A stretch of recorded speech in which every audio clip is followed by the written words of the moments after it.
कुकू, गुड़िया, मेरी गोद में आ जाओ, ये घोंसला अब गिरने वाला है। मम्मा, ये आवाज, तूफान आ गया।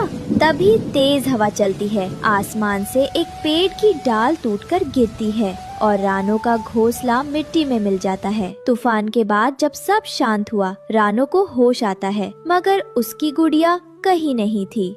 गुड़िया, मेरी बच्ची, कहाँ हो तुम? मम्मा, मेरी बहन कहीं दिख नहीं रही। रात गहराती गई। रानो चिड़िया अकेली, भीगी और टूटी हुई अपनी बच्ची को ढूंढ रही। हर पेड़, हर झाड़ी, हर शाख पर वो गुड़िया का नाम पुकारती रही। गुड़िया, मेरी बच्ची, कहाँ हो तुम? मम्मा को एक बार पुकार दो। वो एक दलदल के पास पहुँचती है, फिसलती है। हाय मेरी टांग, ये कांटे। पास के ही एक बड़े पेड़ पर खड़े बंटी कबूतर और बबली